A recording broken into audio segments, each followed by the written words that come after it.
Alright, let's continue with Esoteric Ebb. I've been having a lot of fun playing this game, not gonna lie.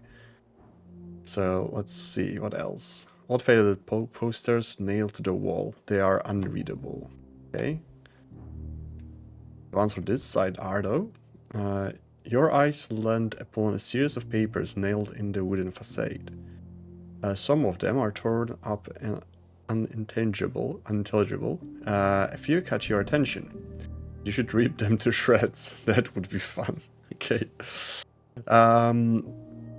What can we see here? Poster ripped on the poster like a good man. Let's first look at them. Look at the fly with the owl. S. Yalan and Sons, binders and lithographers, everything from designing to engraving, account, books, manufacturing, water lane view 6, okay? This place would fix your ruined spellbook, that's good to know. It's a prayer book, and yes, this place could help with that, okay? Grand opening. You can barely read the faded lettering on the ink-printed flyer. Grand opening of the Stubborn Sphinx, brewery and commercial tavern, served without riddles, drunk with all charm. Pillar crossing, okay? By the look of it, this tavern opened at least a year ago, maybe two. Okay, faded green hammer. A sun-faded symbol covers most of the large poster. It's a hammer printed with a green ink. Asgalists, those who share the plight of the common folk. Gather, ye workers. Asgal said no gods above, no king below, only folk. Asgard is rally only 22nd of March. TS circle square up. Okay, rip down the posters and tear them to shreds like a good man. You furiously tear at the paper, ripping them from their nails and throwing them to the wind. Wonderful. You have asserted force onto the terrible evildoers. Can we go now? Oh, man. I love this game. I can't talk with this guy. Let's see. Oh, we have bicycles in here. That is actually interesting. A handful of bicycles are stationed at their local rack. Bicycle, useful for traversing long distances with ease and speed, used by common workers all around Norvik, seen as a poor man's way of travel in the countryside. Okay, now the wisdom. A tool for the common man to reach distances efficiently and safely, an invaluable tool for an egalitarian society. Bikes are nice. There's a stillness here, an uncommon sign at the heart of the city. Not a lot of bikes. The usual commuters are probably too scared to heat past the tea shop.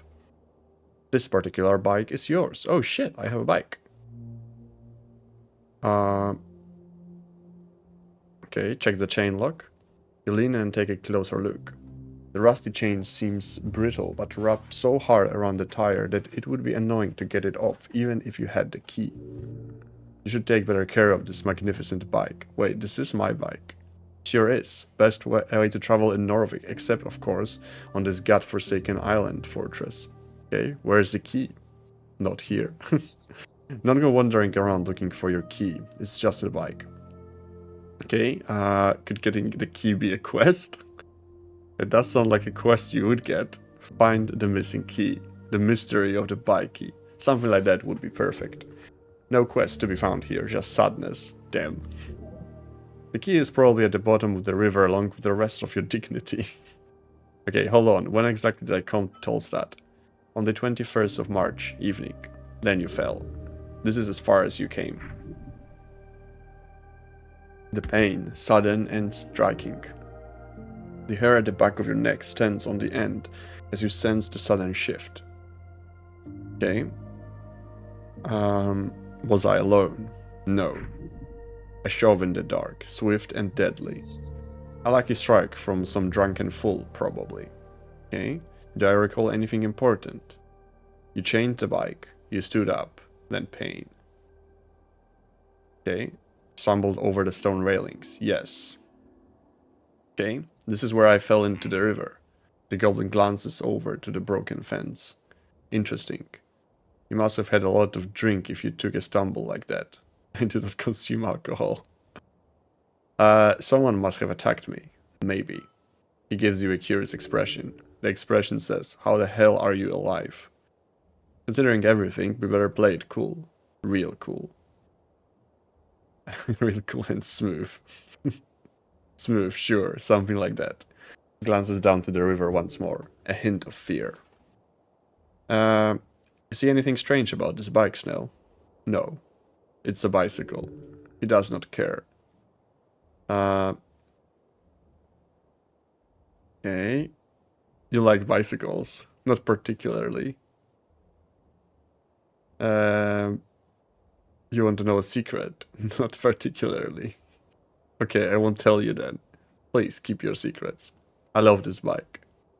If I remember where the key is, can I bring the bike with me? He takes a breath. First of all, don't ask me, you're an adult. Do what you want. Secondly, how the fuck are you going to bike around Tolstad? You're gonna carry it up and down the stairs. This bike rack is set up here so that people can leave bikes before heading down to the stairs of Water Lane. That's a no, right? It's hi. If you find a pocket bike, that's another thing. The goblin sighs, but leave this one be, cleric. We've got work to do, okay? Bye, bike. Okay, let's see. Okay, some loot in here.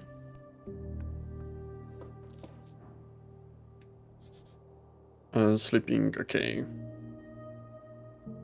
Midnight-ish. Okay, this is going to the tea shop, right? Yeah, there we go. Amid scorched marks and cracked masonry, you approach the doorway. There are several planks blocking the passage. The tea shop, what a mess. Take a peek inside. Fastened with several nails, you also see a paper. The goblin clears his throat and begins reading the bold letters at the top of the paper. City notice, no trespassing. Well, that doesn't include me, does it? He shrugs. I'm no expert in city law, but... Your companion suddenly kicks the plank, sending a subtle ripple of blue energy around his foot. You think I wouldn't sneak in by myself if I could? It's sealed. You ain't getting in without the magistrate approval. Okay, touch the planks. As you do, a subtle ripple of blue energy appears around your gloved hand. It is sealed. As you move away your hand, the faint aura shimmers in the dark translucent blue and then fades away. Yep. Okay, just standing near the door makes it clear that there's a locking spell cast on it. Rude to lock people out. Crime scenes should be public viewing. Okay, that's not going to happen. Okay, what kind of magic is this? It's arcane lock. Casting it on a bunch of planks is unorthodox, but obviously they got it working. Okay. It is used all over the towers. You need a passphrase to unseal it. Can I bypass the effect with magic? Of course. Knock would do that trick. A second level transmutation unlocks things. The definition of locked has been stretched over the centuries, but the spell works on most closed containers or entryways. Can I guess the passphrase? Guess. Without knowing who plays the seal personally and their preferences. Even assuming the person who plays it is an idiot who would use something of their own preference. There are millions of sentences. There's no chance in hell you can simply guess. Now go figure something else out. Okay, but I can still break it down, right? You can certainly try. The line between bravery and foolishness is as thin as hamster's hair. Do you think I could break it open, Snell? I would love to see you try. Go for it, I believe you in cleric. The goblin's heart is on your side. He is half mocking you. Okay. Let's see. Look beyond the planks. You catch a glance of still shadows beyond. A counter, fallen wooden beams. A larger interior space covered in soot and burnt furniture. This place is a mess. A scorched mess. There's no other way in. Not that I know of, but it wouldn't surprise me. Tolstad is full of tunnels, holes, pipes, so who knows? Alright, look around the scorch marks. The marks go far, the flames must have been enormous, very clear signs of esoteric power. Okay, check out the trespassing notice. It then continues with a finer writing. By the order of Coin Lord Darrow, the following premises are under city seizure under suspicion of criminal offense. Unlawful trespassing will be liable under 13 holster contempt. Okay. It sure did. Was one hell of a blast, but the structure's still standing. Dwarven engineering. Looks like shit, but boy can it take a hit. Disliking Dwarven architecture is very hip these days. Alright. Let's leave for now. Let's grab stuff from here. Okay, let's see. Can I now engage with the pillar? Okay, touch the pillar. Deep within someone. Have a feeling that you can meditate here. It will take some time, but it could prove invaluable. Okay. Easy peasy. The goblin is still impatient. I can hug the pillar first. You press your chest and arms onto the cold surface. A tingle spreads through your gut. Okay. I don't like that I have a disadvantage. How is he still impatient? I mean, like, it's not like I can doom. Oh, I guess I can. Wait, whoa, that's scrolled. Okay, that does it. You close your eyes. You shape your mind into an arrow, shooting it out towards the esoteric force. Find the rhythm to Jor's realms. Hear his voice. The cold rock of the pillar turns warm in your palm. You've marked it with your spirit. Okay. Feel warm and deep. It goes deep down and far up. Marked it what? You're unsure. But you feel like there are more spots you need to investigate. Okay. You lift your hand from the surface and you are able to see normally once again. But you feel like you've learned something. You must keep looking. Soon the pillar's secret will be revealed. You understand plainly. There is more to this pillar you need to investigate. In time and further below. Okay. Let's actually take a look at the questing tree, because I think we have quite a few things, right? Okay, so we got this. Okay, this is the circle. Okay. Completed this. Let's see. Primal kin. Okay, anything? Not really. I thought I could. Maybe completed something, but doesn't seem like I did. Okay. Well, in that case, let's just continue wandering around and see what we can find. Okay, more stuff in here. Okay, you reach into the bin and pull out a somewhat intact cardamom treat. No, do not. You did not just... Let me get this clear. You find yourself out on Pillar Road. You see a cardamom treat in the bin. It's been out there for God knows how long, and you think to yourself, what the hells, I'll just eat some trash. Calm down, it's not trash. Rationalize eating trash. It is done, you are too late. Hold up your prize and smile. Listen, man, maybe you don't know exactly what's going on here in this world of ours, but you don't need to lower yourself this way. Taking stuff is great, but you can't just take a half-eaten pastry out of the trash, man. The goblin glares at you. Wait, don't rationalize eating trash. And how are you going to do that exactly? Cardamom, I got there. Stop this dwarvish nonsense, it's beneath you. Hold on, let's clear this up a bit. This cardamom treat, was it in the garbage or above the garbage? Adjacent. It was above the rim? Oh yeah? You sure about that, sport? Of course, I promise.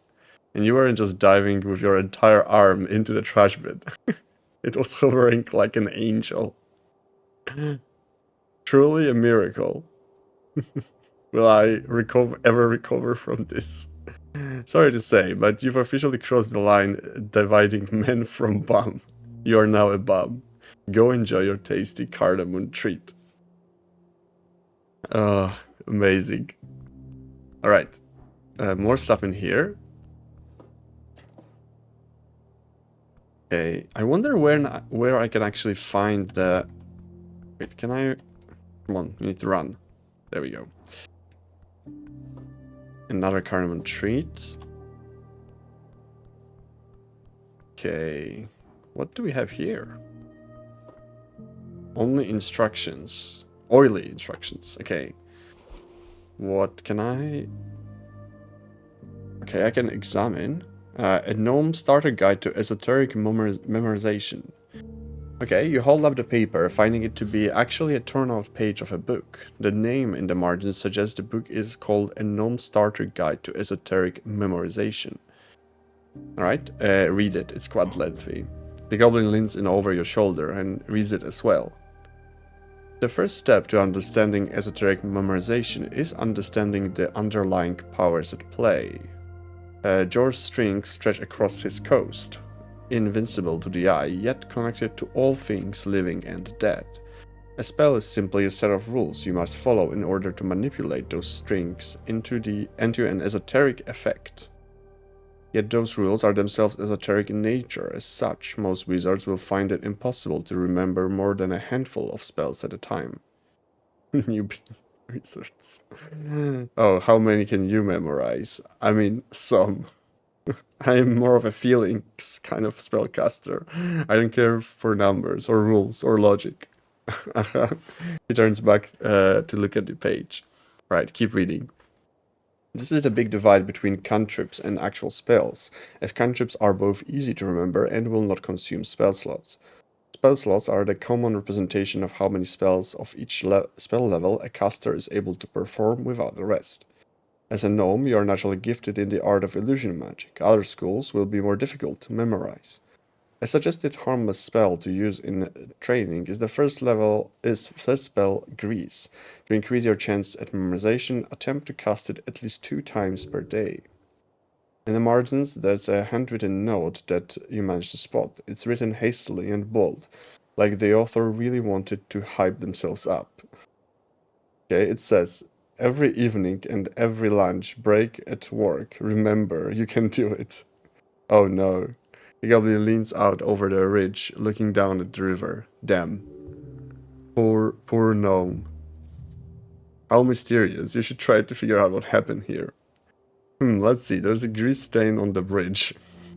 It must mean something, but what? My god, my intelligence is not amazing. Figure out what happened here.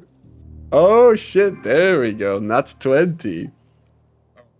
Yes.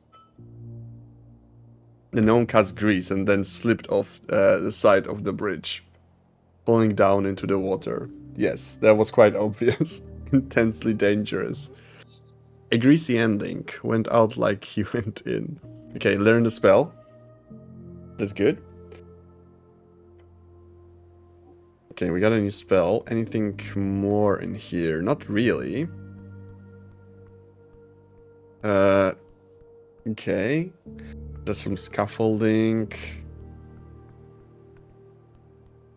I suppose I can go up here. This will be... Oh, I can take a look at this. The Great Purge of Norwich. What do we have here? Street sign. The wooden boards have faintly glowing lettering on them. Floating just an inch above the surface, the name of several locations are spelled out. A common type of magical ink creates permanent messages on any surface, until dispelled, of course. This appears to be a more advanced kind, with a magic mouth-like ability. It can react to your commands and reshape temporarily. The 6th message, however, is only painted into the plank. Okay. Which way is Darrow's house? The words reshape for a moment into up the temple slope and the golden stairs. As a home of the Darrows, one of the most influential noble families in Norwich. Okay, Tolstad Center. Up the temple slope and through the Tolls route. Okay, Pillar Road. Tolstad Field. Across the Circle Square, okay. The local park. Weatherline View, down the temple stairs, across the circle, through the garden tunnel, okay. Okay, Golden Garden, I know. Good sign. Let's talk with this guy. Orgal, Lady Chamar, Mountain Lamb. The hooded woman's capes flutter as an icy wind rushes through the Tolstad rise. Her eyes I locked with yours. Stare back. Her eyes do not falter. This woman is not trying to intimidate you. She is probably just not very good at dealing with people. Oh yes, she's one of those. A socially awkward person. Greetings. Hello. Her voice is emotionless and spoken from deep in her chest. I am Chamar. I hail from the slopes of the mountain. She bows her head slowly. A golden horde servant. Golden horde? Yes. I do not have time to talk much. I am in service of the ambassador. As you can imagine, I am not here to socialize. Okay. What do you know about the tea shop? Nothing. I didn't spend time on Tolstad. I'm here on business today and will soon leave. But I am sorry for the destruction it wrought upon your city. Why are you staring at me so much? Is that a bad thing to do in this city? I mean, it's a bit weird. I mean, not if you have a good reason. What reason? Flirting or hatred? If you're flirting, flirty. She stops herself. Oh! Looks away. Why did I take 2 HP damage? Thank you for informing me, stranger.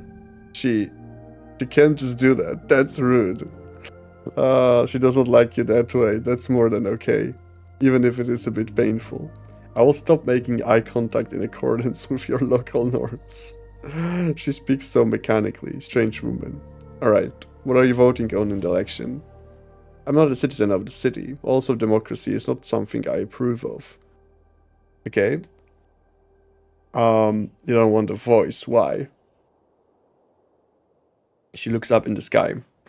Men are weak. We speak so much, breed, and spread like an esoteric wave. Yet we do not have a view of the long term. Democracy depends on folk being informed. They are not. Okay, what if we inform them better? In a hypothetical scenario where folk could gain access to all information, they would still not be able to know what is true or not. Men are not built to make such important decisions en masse. We are lambs. We follow those greater beings. To answer your question, stranger, I would vote for whoever stopped this foolish democratic dream.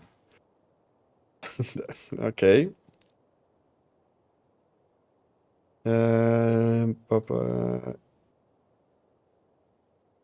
Okay, Supreme Ruler God Wizard of the city. Okay, the people will rule better than any higher being. It's the only way to achieve equality, the Asgal way. Asgal. Ah, the dwarven delusion. I do not believe their ideas could construct anything lasting longer than a few centuries. The green dream can live, despite this poor fascist harsh words. But I wish you luck on your journey. Okay, I have some personal questions. I don't have time for your inquiry. Please, she says, and bows your head. Understandable. Thank you. Alright, I guess can't really do much. What is this one? North Darrow's house. Let's go to the... There we go. There we have Darrow's house. Who is this? City Sworn Angel. Damn. In the Coin Lord's garden, you encounter a porcelain spectre. Polished armor, inhuman. Her presence is both ethereal and demanding. She floats gently in the air, strangely unaffected by the river winds. Your goblin companion keeps his distance, muttering under his breath a word of disdain. Angel. Angel? The creature does not turn to face you. Instead, her eyes simply pivot in their gaze. Arcane cleric, she echoes, of the palace crypt house and Earthguard. The flowers of the Coin Lord's garden dance beneath her. Slaves to her beauty. You will be one of them. Point yourself, Ragn. That's me, hello. She replies by bowing her head slightly, whilst her many eyes glare at you. She now lifts her chin. Then she opens her mouth to speak. In a projected cold tone. A tear. She says her name like a declaration of existence. Not really an introduction, more of a checklist of etiquette. As she states her name, you realize her mouth is not moving. Telepathic communication. The goblin gives you an uncomfortable look. He clearly does not enjoy having telepathic conversations like this. Snell is joining the mind talk. Great. Look away and whistle. You feel the eyes watching you. Speaking with this ethereal creature is unnerving. Oh, you're feeling something here, alright? Something fierce. Could shake her up with a nice comment. She would destroy you. She's too powerful. The angel would step upon your soul, stomp on it. Her domination would be good and just. Let it happen. Oh, effortless. I can do that. Maybe. Oh no. The smooth thoughts and endless love. It's overflowing. Pray tell, thou celestial harbinger of such splendid beauty and gleaming countenance, if the light might truly be of your making, for thine ethereal and glorious nature, beheld within that halo of eyes, is my duality, which foreverly plagues my being and soul. The sun, I say, the sun is nothing compared to you. Oh, this is so cringe. Oh my god. Point at her and whimper. Oh, as you finish your rambling, there is a silence sweeping over the magistrate's yard. Bow down before her. As your helm touches the ground of the magistrate's garden, you feel the urge, the overwhelming and excruciating final urge to tell this angel one more thing. Nice to meet you. The goblin eyes dart back and forth between the two of you. He's expecting a retaliation. The words escape your lips like smooth honey. Yeah, honey, I'm sure she loves that. She looks down on you with many eyes. No response at first, but then she raises her head.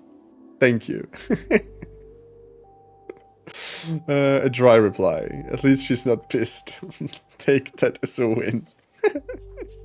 Hey, Snell whispers to you. Don't mess with this fucking thing. Be careful now. Cut to the chase. She clearly has no interest in small talk. Nice weather we are having. Okay. Whisper back. Why? Aren't angels good? He grits in his teeth. You ever heard of celestial punishment? We are talking seared flesh, cleric, right off the bones. No, gods no. Do not mess with her. He takes a step back. Alright, I'm here to investigate a tea shop. The eyes just stare at you. They spin gently around her. Great, nice. We got that cleared up. She's very non-vocal. Just stare at her.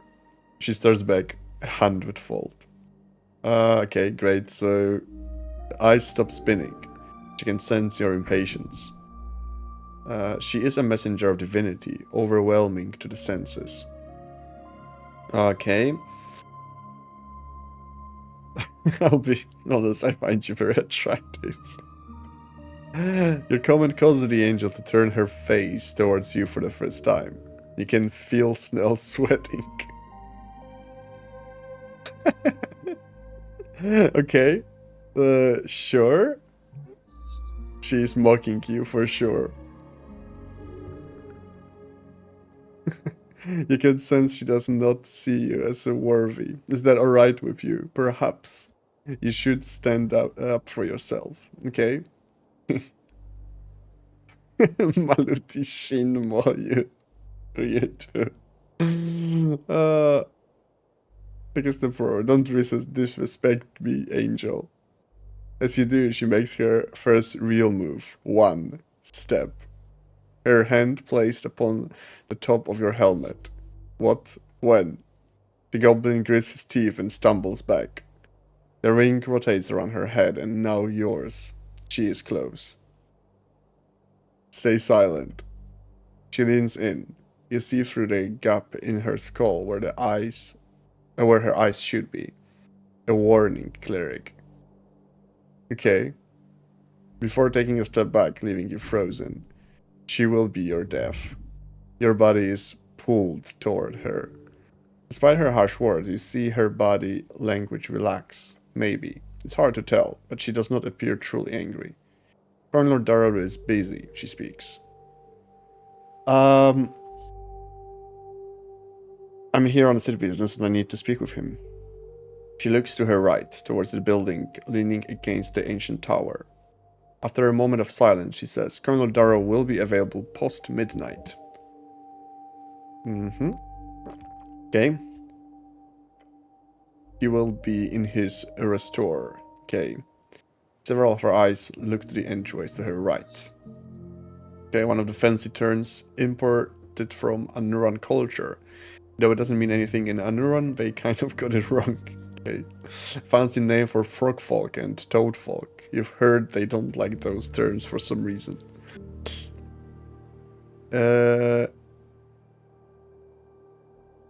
Okay, that door there. Yes. At midnight. Yes. Right. She says nothing. What a conversationalist. Okay. Should I ask you some personal questions? No. Okay. Okay. Yeah, I need access to the tea shop now. Colonel Darrow has requested no unauthorized access. But I am authorized. You are not. Damn, she got you. Don't lie. You're not good at it. Okay. You speak good human for angel. Human is not a language. Oh yeah, I'm a Norwegian. You speak this language good though. I speak every tongue, cleric. It's not special. Cold, I like her. Your companion rises an eyebrow. Really? Even goblin? Me, she says, turning her gaze to him. Nachta tu, Gobar. Oh, awesome. Good job, lady. He did not expect that. Wait, does Snell not speak goblin? Wow. Okay. Okay, so I assume we have to wait.